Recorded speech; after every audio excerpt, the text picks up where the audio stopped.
always thought silence was my weakness. That's what they told me anyway. But Grandmother Pearl knew better. "Quiet waters run deep, Lexi," she'd say, adjusting her signature brooch, "and deep waters hide the most precious treasures." My name is Lexi O'Brien, and today I watched my aunt destroy everything my grandmother built. The foundation boardroom still smells like her perfume, but Aunt Cecilia's voice cuts through any lingering comfort. I move to remove Lexi from the board, effective immediately. Cecilia's perfectly manicured hand stays raised. She lacks the presence required to lead a foundation of this caliber. I sit still, hands folded in my lap as the votes roll in. One by one, they raise their hands. Even Morgan, our PR director who just last week praised my grant proposals, won't meet my eyes. See? Cecilia's smile doesn't reach her eyes. Even you know you're too weak for this, dear. Best leave it to those who understand power.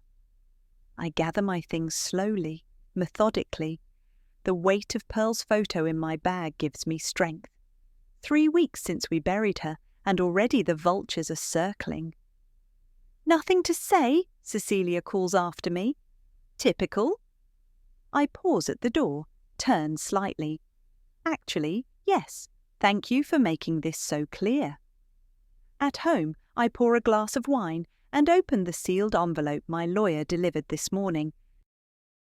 Pearl's final instructions stare back at me in black and white, proof that I control 90% of the foundation's funding through a private trust. I take a sip, smile, and whisper to Pearl's photo. They think silence is weakness. Let's show them how wrong they are. "You're not going to believe this," Kian says, spreading documents across my kitchen table. She spent $500,000 on leadership retreats in the past month alone. The Ritz-Carlton, private jets, champagne breakfasts. I scan the credit card statements, my stomach turning. Those funds were meant for women's education programs. That's not all. My cousin slides another paper forward. Check out the new foundation tagline, "Empowering elite women to lead." Elite women? I grab my laptop, pulling up the website. Gone are the success stories of domestic violence survivors and single mothers getting their degrees. Instead, there's Cecilia in designer clothes speaking at luxury conferences. My phone buzzes. A text from Morgan. "Big announcement tomorrow. Cecilia's planning the foundation gala of the year. Budget unlimited." I show Kian the message. He whistles. "She has no idea you're the one funding all this, does she?" "No." I pull out my grandmother's old journal. And that's exactly how we'll trap her. Later that afternoon, I meet with Khalil, my lawyer, in his downtown office. He reviews the incorporation papers for my new non-profit. "Everything's in order," he says. "The moment you pull funding from Cecilia's foundation, all assets transfer to your new organization." "But Lexi..." He leans forward. "Are you sure about this? It'll destroy her." I think of the young woman I met yesterday, Gianna, one of our original scholarship recipients. Cecilia had cut her funding mid-semester. "Cecilia's destroying lives," I say, signing the papers. "I'm just making sure karma arrives on schedule." My phone buzzes again. The gala invitation. "Join us for an unprecedented evening of luxury and empowerment." I smile. "Oh, Aunt Cecilia, it'll be unprecedented, all right." "I remember when this office actually helped people," Gianna says, staring up at the foundation's gleaming new sign. "Now it's just this." We're watching Cecilia conduct another photo shoot on the steps. She's wearing Pearl's favourite charity pin while posing with celebrities who've never spent a day helping others. "Your grandmother would hate this," Gianna continues. "She helped me escape my abusive ex, got me into college. Now Cecilia's turned it into her personal country club." A memory hits me. Pearl in her garden 2 weeks before she died. "Watch Cecilia," she'd warned. She sees dollar signs where there should be helping hands. My phone lights up with a news alert. I show it to Gianna. Foundation announces groundbreaking partnership with elite consulting firm. That's your old company, isn't it? Gianna asks. Yes, and I never agreed to this. I dial Kian immediately. She's using my name without permission. It gets worse, he says. She's planning to announce it at the gala. Morgan just sent me the press release draft. I watch Cecilia direct her photographer for another angle. Perfect timing. That evening, I visit Pearl's grave, placing fresh roses beside her headstone. Remember what you told me about karma, grandmother, how it doesn't always wear black and white? My phone buzzes, a text from Khalil. Documents ready, say when. I touch Pearl's engraved name. You knew this would happen, that's why you left me in control. Standing up, I brush dirt from my knees and text back, start the countdown, and Khalil? Make sure every penny is tracked. The autumn wind picks up, scattering leaves across the cemetery. Somewhere, I swear I hear Pearl laughing. Ms. Roberts, your 2 o'clock is here. The maitre d' leads me to a private dining room where Sarah, a major donor, waits. I've been meeting potential allies under my mother's maiden name, building a network for what's coming. But today, something's off. Lexi, Morgan's voice cuts through the restaurant. She's standing at the door, face twisted in confusion. What are you doing here? Sarah looks between us. You know each other. She's Pearl's granddaughter, Morgan says slowly, the one Cecilia removed from the board.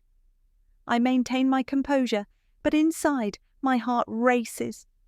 Morgan, lovely to see you. Why are you meeting with our donors? Her eyes narrow. Does Cecilia know about this? I'm sure she'll find out soon enough. I stand, gathering my papers. Sarah, think about what we discussed. Morgan grabs my arm as I pass. Whatever you're planning, stop.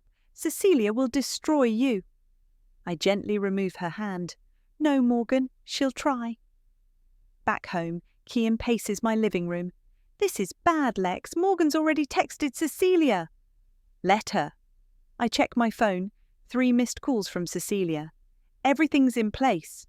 The gala vendors are getting nervous, Kian says. They're demanding payment up front now. My phone rings again.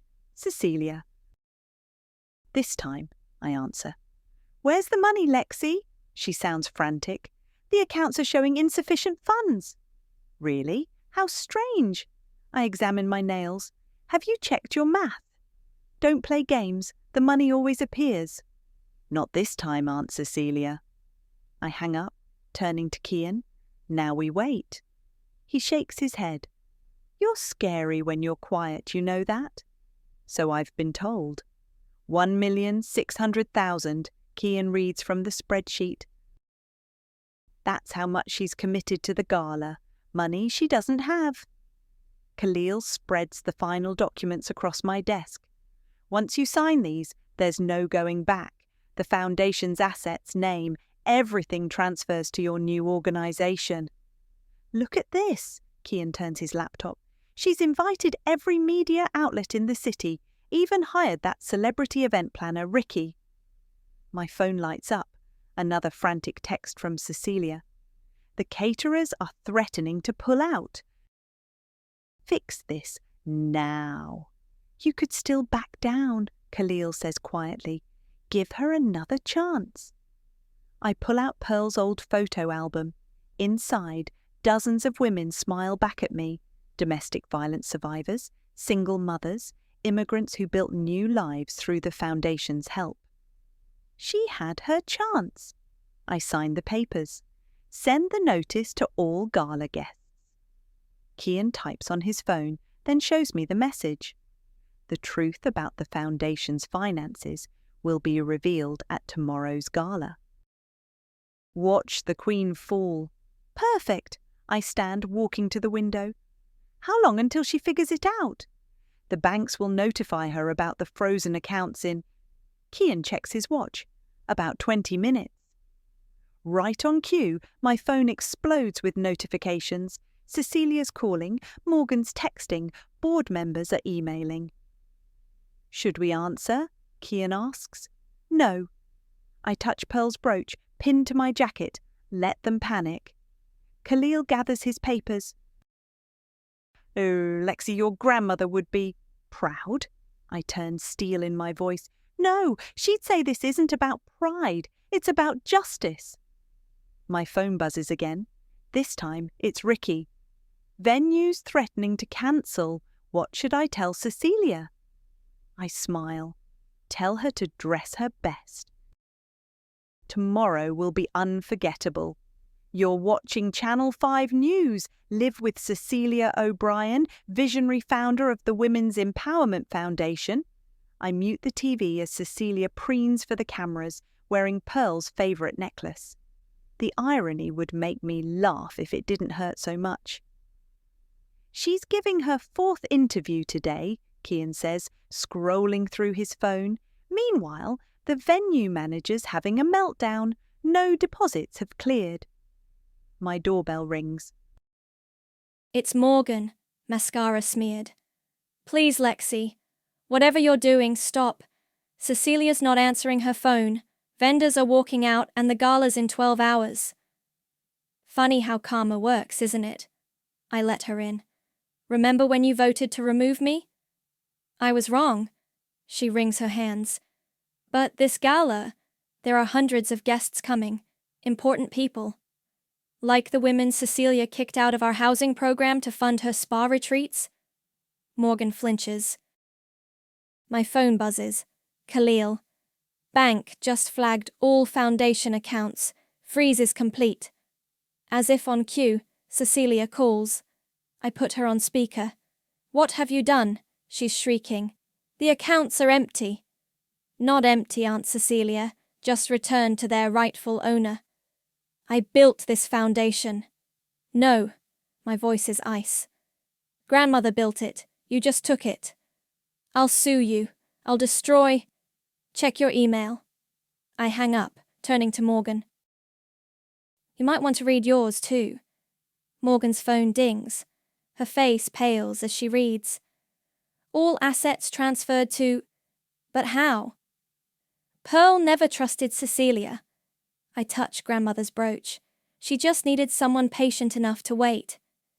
Kian's phone lights up. The venue's cancelling. Tomorrow's headline is already written. Lexi, Morgan whispers. What happens now? Now, I smile. Now we watch. The Plaza Hotel's entrance is chaos. Guests in evening wear cluster outside, phones raised as security guards block the doors. News vans line the street, cameras flashing. The gala's been cancelled, someone shouts. The foundation's bankrupt. Cecilia stands at the top of the steps in her $1,000 gown, mascara running. This is just a technical issue. Everyone, please. I step out of my car, wearing Pearl's brooch and a simple black dress. The reporters spot me immediately. Ms. O'Brien. Is it true you've taken control of the foundation? Care to comment on the financial irregularities? Cecilia whirls around. You did this to me. No, Aunt Cecilia. My voice carries across the crowd. You did this to yourself. Ladies and gentlemen, Khalil appears beside me, documents in hand. As of 6 p.m. today, the foundation has been legally transferred to its rightful beneficiary and primary donor, Alexandra O'Brien. The crowd murmurs. Morgan pushes forward. Lexi was funding everything? And I'd like to introduce our new board. I gesture behind me as Gianna leads a group of women forward. All former recipients of my grandmother's original mission. Women who actually needed our help. You can't do this. Cecilia lunges forward, but security holds her back. I built this. I am this foundation. Wrong again. I climb the steps, facing the cameras. Pearl O'Brien built this foundation to help women in crisis. Today, We're restoring that legacy. Fix this, Cecilia screams. You have to fix this. I turn to her, Pearl's brooch gleaming. This is the fix. Behind me, Gianna addresses the press, telling her story of how the foundation once saved her life. Cecilia's empire crumbles with each word. The quiet one, it turns out, had the loudest voice of all. Another lawsuit. I hand the envelope back to Khalil. That's what, number 3 now? Cecilia's getting desperate. He shrugs. But she has no case. The papers are watertight. Through my office window, I watch women entering the foundation's building, not for photo shoots or champagne brunches, but for actual help. The way Pearl intended. My phone buzzes. Kian sending a news link. Foundation scandal reveals, hidden hero, how the quiet granddaughter saved a legacy. They're calling you the silent avenger on social media, Gianna says, walking in with coffee.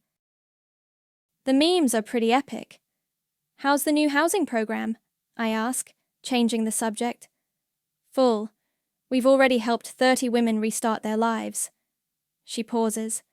Morgan called again. She wants to apologize in person. Tell her to help at the shelter instead. Actions speak louder than apologies. Khalil gathers his papers. The board meeting starts in 10. Ready? I touch Pearl's brooch, now permanently pinned to my blazer. Almost.